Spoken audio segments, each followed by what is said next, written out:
Hello everybody, and here is another creative tech tutorial. Today I would like to do a demonstration of how to one-knob in Ableton. Okay, so let's load up Ableton here, and let's say I have a really fat beat,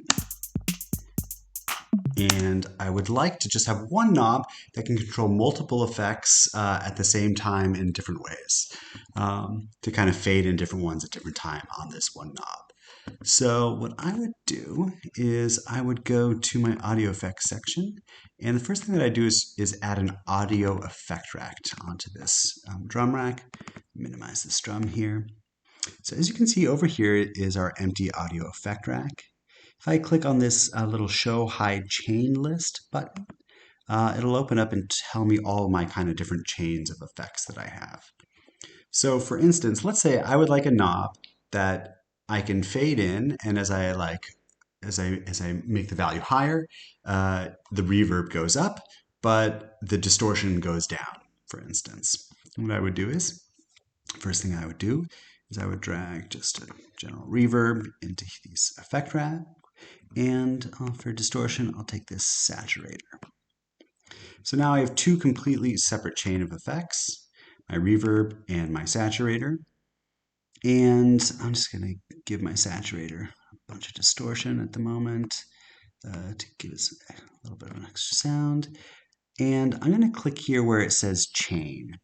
And what this essentially does is I can create a knob that will affect how much is being sent to this chain. So first thing I would do is I would grab one of these, bring it all the way, grab the second one, bring it all the way. And you'll see that there's two blue lines for each of these chains. There's the dark blue line and then there's the light blue line. So the dark blue line just says that it occupies these values from 0 to 127. And then if you click and drag this one, you can kind of fade things in and out. So this is the distortion, so I'd like to fade it out over time. And this is the reverb, so I'd like to fade it in over time. Actually, just to make this a little bit more interesting, let's add one more effect. For instance, let's do erosion. And I bring it into another chain. And this one, maybe instead of being there the whole time, I want it just to be in the center here. And I want it to kind of fade up and fade out. So I can drag these top values up, these bottom values, oops.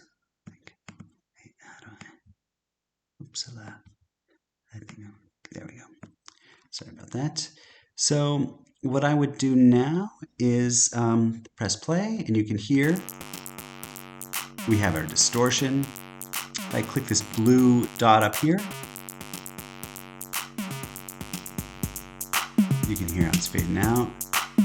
The erosion fades in, and now it's just reverb. And you know what? I realized I didn't change the erosion. Let's get the erosion look like that.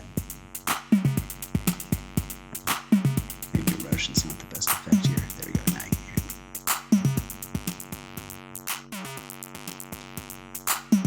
it. Okay, I think the distortion lasts too long. Just make that a bit smaller. Some distortion comes down. This comes in. And then reverb. Let's give it a little bit of a different reverb sound. Make it all the way wet. Bigger delay time. Okay, let's also make this start later. So now this little blue dot can go from distortion, start to bring in reverb, fade out the distortion, start to bring in the erosion, until it's just all erosion. So at the moment we don't actually have a knob to control it, but this is really easy to set up. If you click this show hide macro controls button, you can see we have these 8 assignable macro knobs. And I will just take this blue dot, I will right click on it and map to macro 1. So now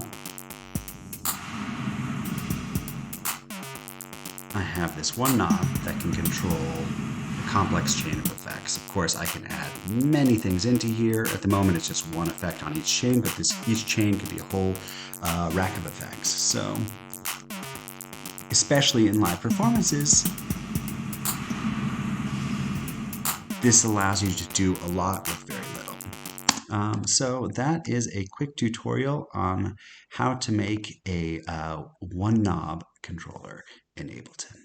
See you later.